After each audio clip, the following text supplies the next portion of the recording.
Welcome. My name is Gordon Flake. I'm the CEO of the Perth USAsia Center, and one of the particular delights I have is these conversations with our Indo-Pacific Fellows. For 2022, we're very honored to have as our Indo-Pacific Fellow from Indonesia, Rainier Haryanto, an old friend. Rainier, it's wonderful to be able to talk to you, albeit virtually. Thanks, Gordon. It's actually my pleasure to be actually part of the Indo-Perth USAsia Center, and it's meeting an old friend like yourself. It's always a pleasure, and hopefully we can have a good chat today, right?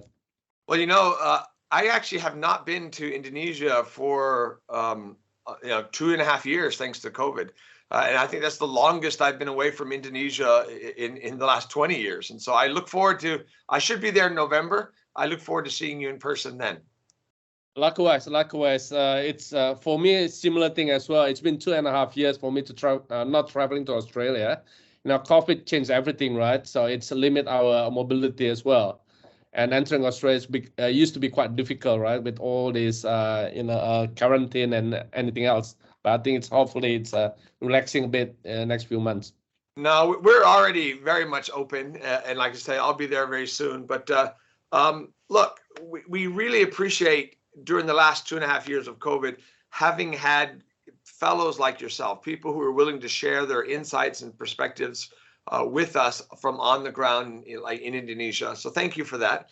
Let me start. We at the Perth USAsia Center know you well. We know your work well, but I wanted to make sure that we introduce you to our broader community. So could you start by telling us a little bit more about what you're doing right now? I understand that you've had a lot of different roles in the private sector and in the public sector, and currently you're an advisor to Eric Thohir, the Indonesian Minister of State-Owned Enterprises. And very recently, you're managing director and co-founder of Two Wheels electric vehicle startup. So can you just give us a little bit more about your career background, what led you to your current role? Yeah, thanks, Gordon. So I think let me start with my background. I'm a trained civil engineer. I'm when you talk about fellowship as well, I'm also a fellow in Engineers Australia. So I started my career, I would say in Australia. So after I finished my degree in UNSW, my master degree in UNSW, I ended up working in the mining area in the Hunter Valley.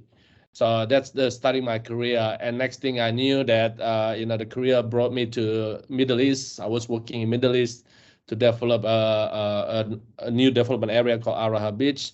Brought me back to Australia. And then when I was working with the Australian company, they sent me to Southeast Asia. And in 2015, the government of Indonesia approached me and called me back to support the government to accelerate the infrastructure delivery in Indonesia. And I played this particular role as an executive director of Indonesia Accelerated Committee. And I played the role up to about 2019. And after that, I took a bit break, and immediately when the COVID hit, I was called back to actually lead the initiative to prepare all the mitigation for COVID-19.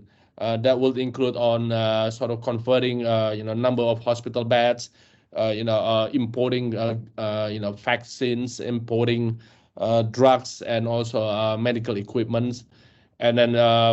Because of that particular role, the government appointed me to be one of the director in the company called ISC. It is a state-owned enterprise focusing on hospital management. So my role at that time was amalgamate 69 different hospitals across different SOE into one operation. Immediately after that, that was in 2021. I was actually being asked by the Minister Thohir to be his advisor. And in parallel, he actually gave me a mandate as well as an independent commissioner for Pelindo 2, which 3 months after that, it actually merged into one big Pelindo. So just for people who don't know about Indonesia, Pelindo is an Indonesia port company. Used to be, there were 4 Pelindo, which actually split between region now. Since last year, it was amalgamated into one big Pelindo. and my mandate was sustained until now as the independent commissioner in Pelindo, and also sitting as a chairman for the good corporate governance and also the risk management committee. So in parallel with that, I actually created a new venture together with another group, Indonesian group, and then basically the focus of this venture is to design and produce a two-wheel electric vehicle. The reason why we tap into that as Indonesia, and also I think when we talk about sustainability, electric vehicle is something that unavoidable. I think it's one direction trend, and I think we have the idea about introducing a new type of electric vehicle for the Indonesian population. So that's sort of the background where through my career, where it bring me into the three different roles right now. Right, one as as a managing director and co-founder of this EV. The second part is actually as the independent commissioner of Pelindo, and the last one, of course, advisor to the Minister Tohir, the Minister of State-Owned Enterprise of Republic of Indonesia, Gordon. Well, you seem to have kept one foot in Australia and one foot in Indonesia, one foot in the private sector, one foot in government. You've got a lot more feet than I have, which is very good, very impressive.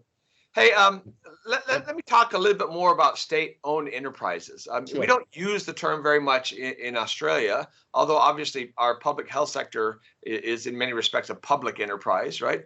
But in Indonesia, state-owned enterprises are extremely important. I understand they account for something around 30% of GDP in Indonesia. Could you just give us a quick overview of the role of the state-owned enterprise sector, and in particular, your advisory role, advising the minister who's kind of over state-owned enterprises? Sure. So, yes, you're right. Nowadays, Australia not really familiar with the state-owned enterprise, but many years ago, Australia used to have a number of state-owned enterprise which became privatized after a while. But Indonesia, when you talk about state-owned enterprise, it's actually defined as a company 100% owned by the government, or there's a majority owned by the government. So the state-owned enterprise itself is actually do have a number of subsidiaries underneath, and it's been there since sort of the Independence Day of Indonesia itself. So as you point out, when we talk about what's their main role, they do actually drive almost about 37% of the Indonesia economy. The reason why it happened, because they operate in almost all sector, from banking, from agriculture. I mentioned about hospitality. I mentioned about that Pelindo, which is more on the port side, and the main role of all these SOEs based on the Act, they have the two roles. The first role is actually they actually the extended arm and length of the government to actually initiate or to tap into accelerating the economy. And the second part, they also actually generating revenue for the government, which actually become a income to the government in order to actually do further development. So those two are the main role. So SOE by itself, if you talk about infrastructure project, they've been heavily, I would say, the driver where we see now.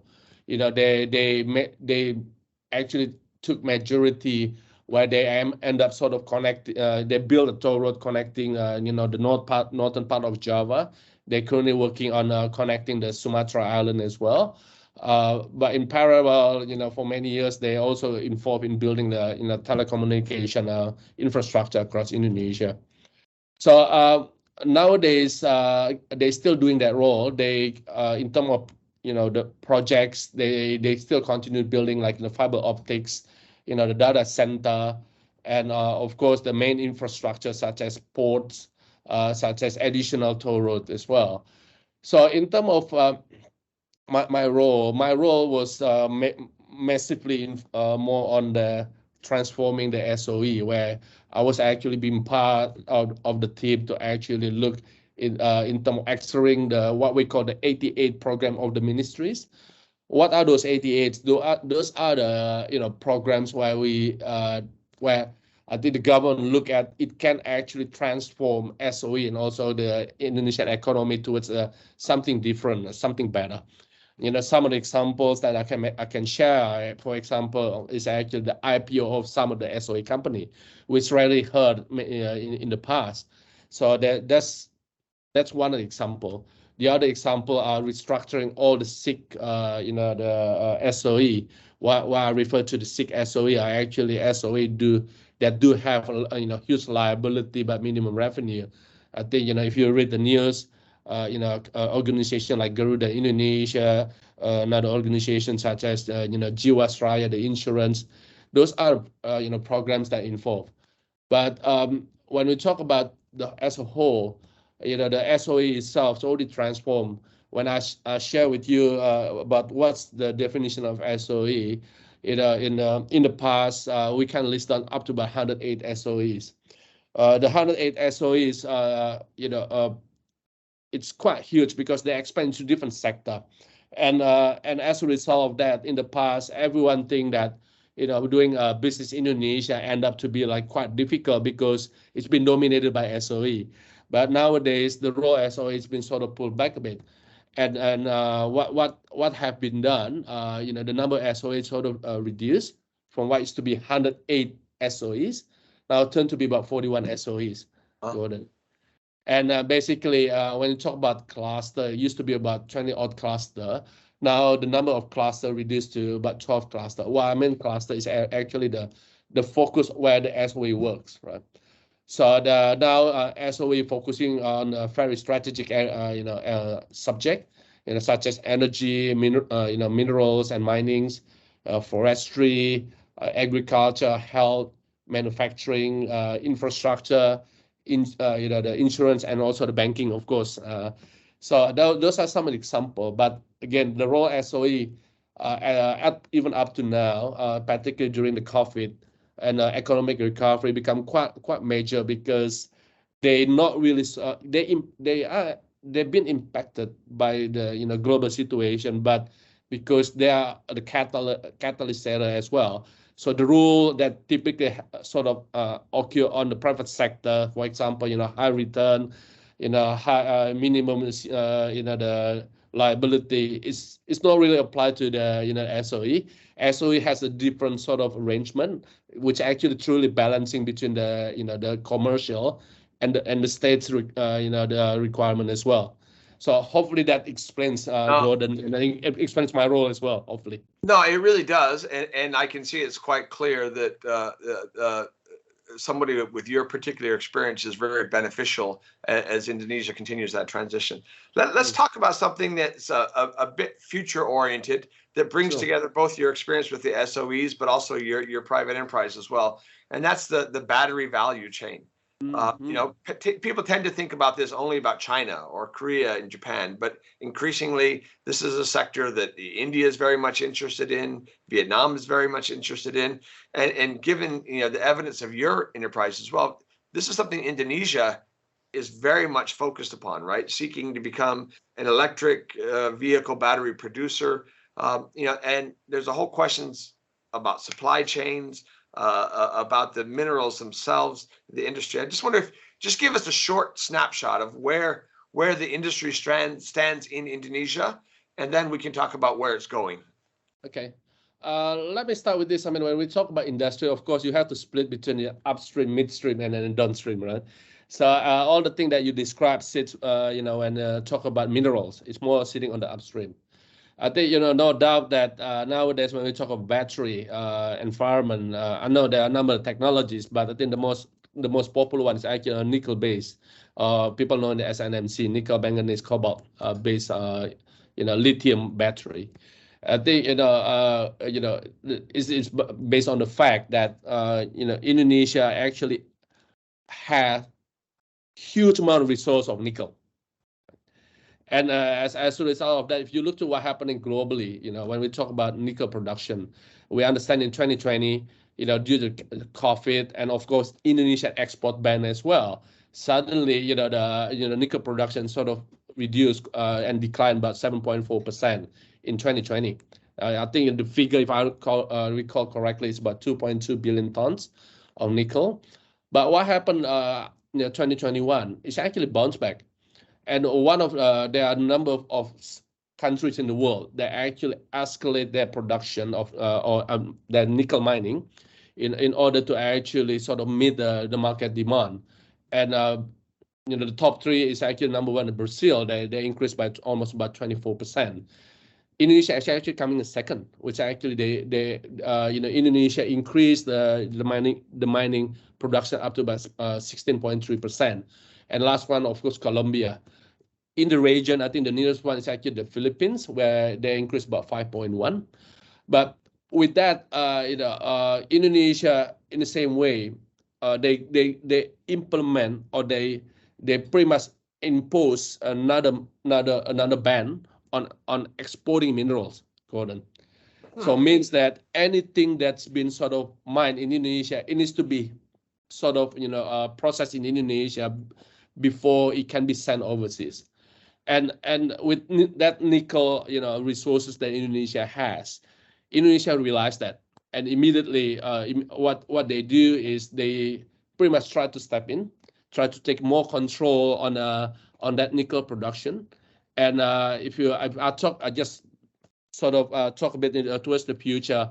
Indonesia government, Indonesia now talking to two major organizations, one coming from China, which is CATL, the other one is LG Chem, to actually bring them to build all the factory for the sort of the mid part, because when I said the mid part, it's all about producing cathode, producing battery packaging, and that's the area that the government focus. But with that as well, they actually start to introduce a number of incentives for manufacturing, like the one I'm actually venturing right now, to actually encourage more industry, more EV industry in Indonesia.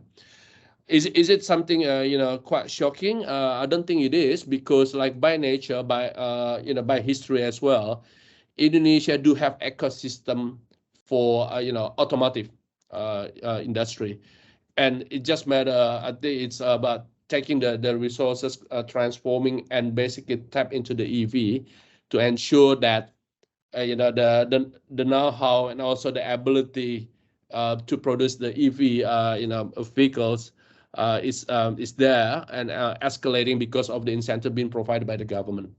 I think that's probably in the clean score. Otherwise, I'm going to keep blabbing and we're going to talk about a lot of things, right? So I could keep listening for a long time because it's highly informative, and you're absolutely correct, right?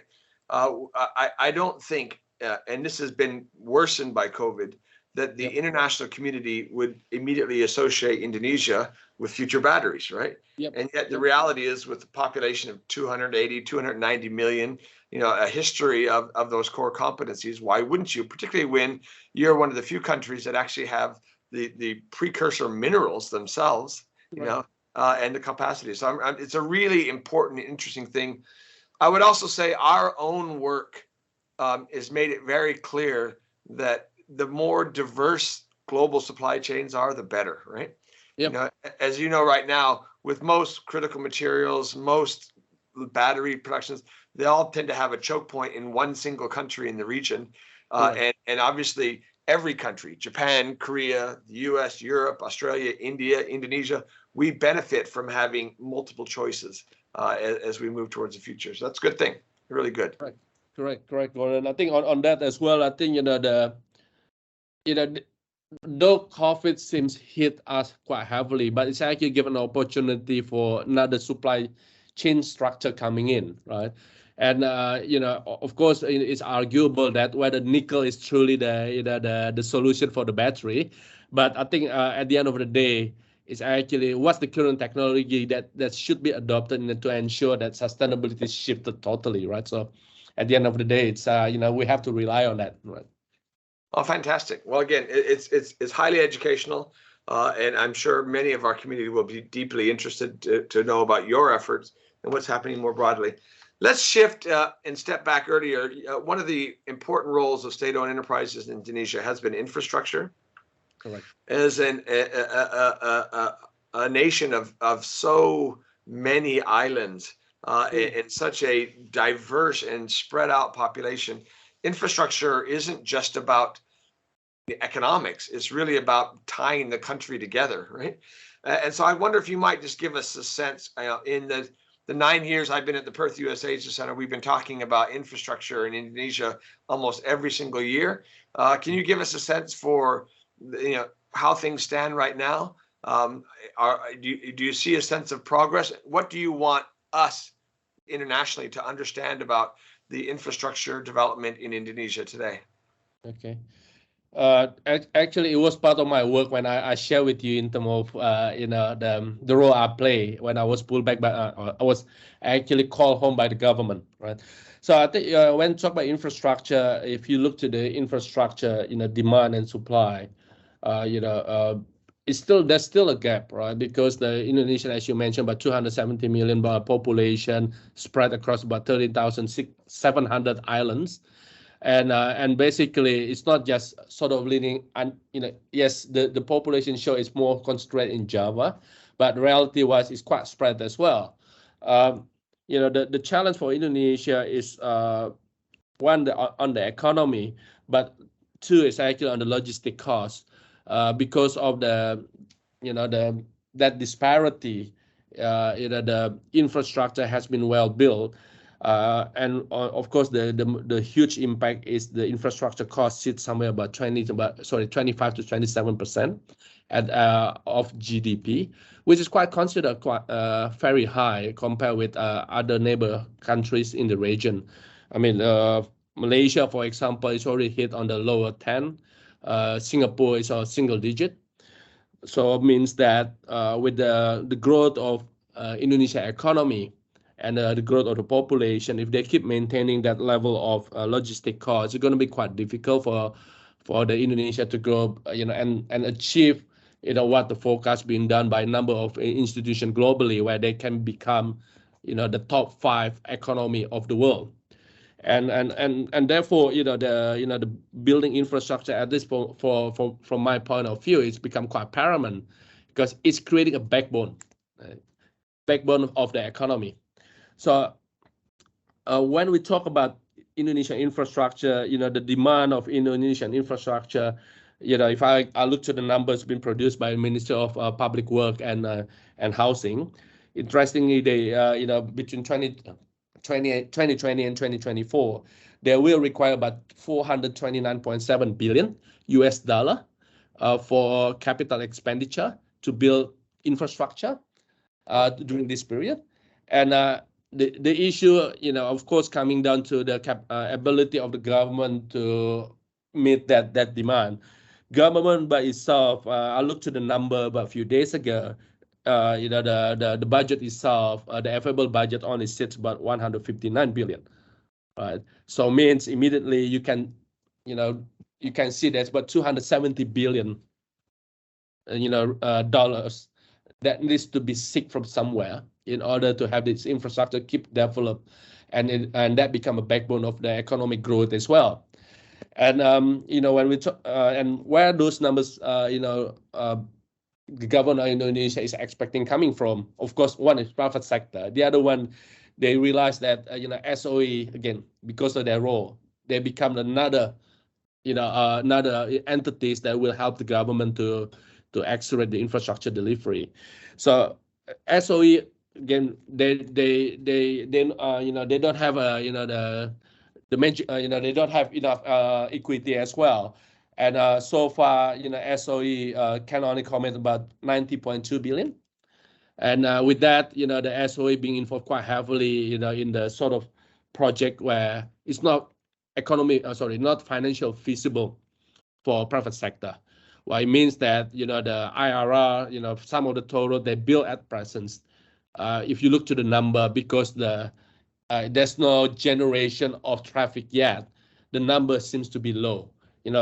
Places like Sumatra, none of toll roads been built in the past, and they just recently complete few sections on the north and the south, and you start to see the traffic, right? So it's a bit different approach compared with what we have in Australia, where we have enough population, we have the the main road to actually do the traffic estimation, and when we do the forecasting, Yeah, it's not 100% accurate, but still it's close. Indonesia is rather the sort of different approach where they start to build the infrastructure, but immediately after the infrastructure being built, the traffic generation start to climb up very quickly, right? It's as I say again, it's totally different approach. So in terms of the provision itself, Indonesia introduced what they call national strategic projects since 2015. I was part of the team to actually introduce that framework, and so far they already developed more than 80%, so fully completed to my understanding. And basically while they're talking as well, they actually keep building number of infrastructure. For example, the low carbon, they try to build, as we talk, they're actually building LRT, they're building the high-speed rail, they're building additional railways, and also airport as well. But beyond that, they're also focusing on renewable energy, the hydropower, and geothermal projects. But those are infrastructure that require as a basic needs. For example, the sustainable water management, because like Indonesia, a bit different like Australia, they don't have much issue about water scarcity. However, the quality of water is not to the level that we typically have in a Western country like Australia. And therefore, the government also focus on building number of water supply system, reticulate water supply system, and also the waste management system as well. So all those things are progressing, and there are new projects being introduced as well. But the challenge thing with the infrastructure in Indonesia, number one, is coming down to the funding.